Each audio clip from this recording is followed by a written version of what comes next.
केदार, मी माझ्या आयुष्यातनं एक गोष्ट शिकली।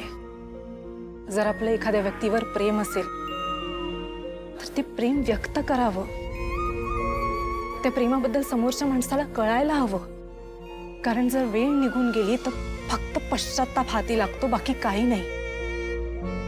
केदार, तुलाही ही गोष्ट माहितीये की तारिणी खूप चांगली मुलगी आहे। तुला तिच्यापेक्षा चांगली मुलगी कदाचित मिळणारही नाही। तिला गमावू नकोस, तिला सांभाळून ठेव।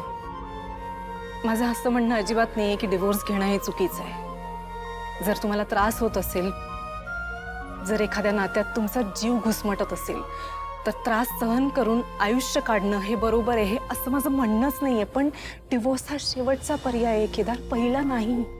ही गोष्ट प्लीज समजून घे। मला सांग,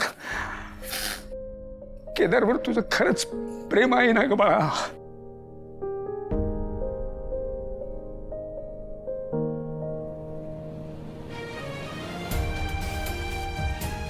मग केदार शिवाय तू तुझ्या आयुष्याचा विचार तरी करू शकतेस का? मला सांग।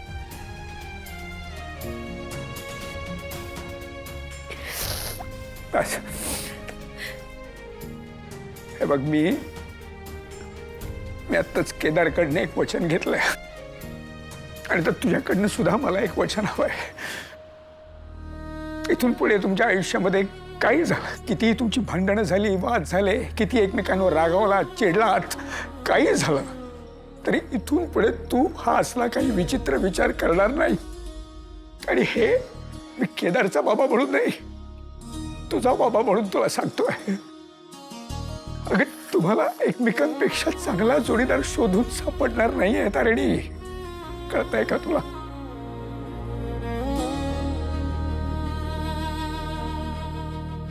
सॉरी ताई, म्हणजे खरंच आम्हाला माहिती नव्हतं की आमच्या एका निर्णयामुळे तुम्हाला इतका त्रास होईल। सॉरी, सॉरी या शब्दाचं खूप महत्व आहे प्रत्येक नात्यात।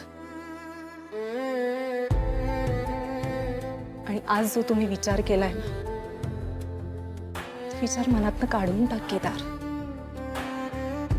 हे बघ, शेवटी हे तुमचं नातं आहे, शेवटी डिसिजन तुमचा आहे। पण मला असं प्रामाणिकपणे वाटतं की जो त्रास मला होतोय माझ्या भावाला होऊ नये। शांतपणे या सगळ्याचा विचार कर। आणि चुका काय ग, चुका होतात, होत राहणार। शेवटी आपण सुद्धा माणसंच आहोत ना ग। आणि प्रेम असेल ना तर माफ करणं सुद्धा सोपं जातं। आणि ज्याला माफ करणं जमतं ना त्याला संसार सुद्धा खूप छान करता येतो, असं म्हणतात। माझी एक इच्छा होती, केदारकडनं जर काही चूक झाली असेल तर त्याच्या वतीनं मी तुझी माफी। नाही नाही बाबा, तुम्ही का माफी मागताय? नाही, खरं तर चूक माझी आहे। मीच रागाच्या भरात काहीतरी निर्णय घेतला। तुम्ही प्लीज माफी वगैरे मागू नका। अगं, इतकं एकमेकांवर प्रेम करता दोघंही, इतकं छान सांभाळून घेता एकमेकांना, बाजू घेता एकमेकांची, मग मध्येच असला विचित्र विचार का करता ग? झाली आता चूक, काय करू? मग वचन देणार ना मला?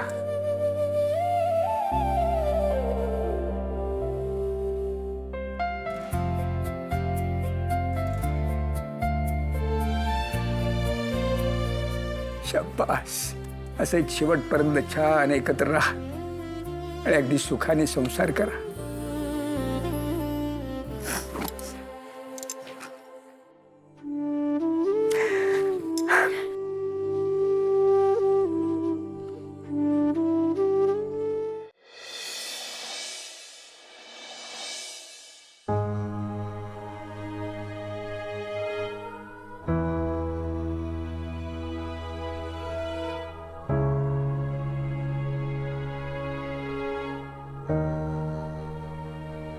बाकी शर्टला इस्त्री करायचंय, त्यामुळे आज हाच घालावा लागेल।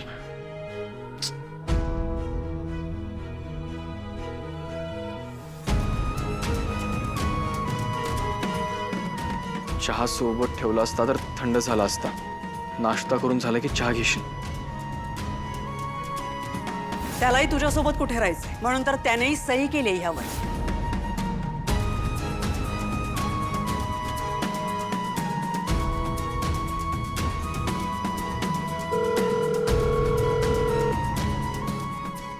बॉस फोन उचल.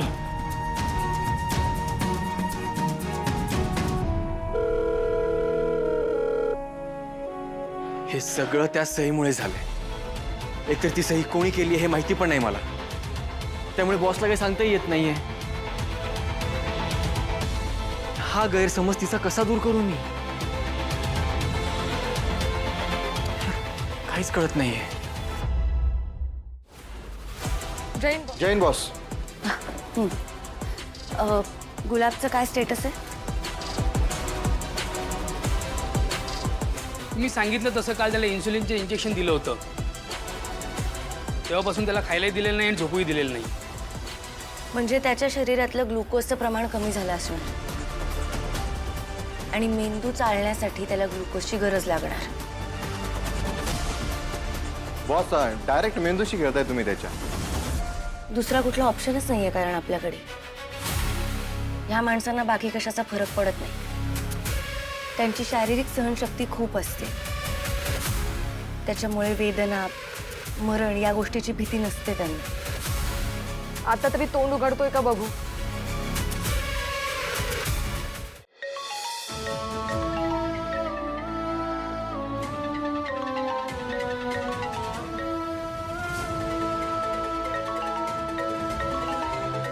बॉस केडी सरांचा. मी आलेच. सावकाश. चक्क केडी सरांचा फोन कट केला. काय चाललंय काय? जे चाललंय ना ते एकदम व्यवस्थित चाललंय टेक्नो. म्हणजे अरे तुम्हाला नाही कळणार ते लेकरांना. त्यासाठी ना लग्नाचा अनुभव लागतो. ठीक आहे चला.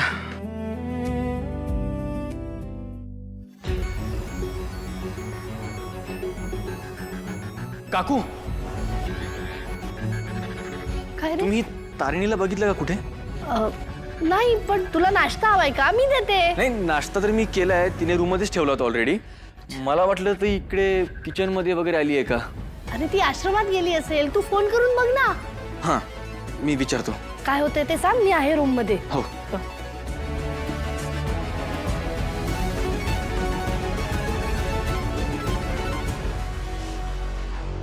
केडी सरांचा फोन आहे का तरी? अरे उचल उचल. Hello. Hello techno. Techno, boss डेनमध्ये आली आहे का? हो इथेच आहेत. बोला ना, काही काम आहे का? सांगू त्यांना. नाही, ती माझा फोन उचलत नाही आणि थोडी काळजी वाटत होती मला. अहो काळजी तर आता गुलाबची वाटायला हवी. Because boss is back. इंटरोगेशनसाठी गेले आहेत त्या.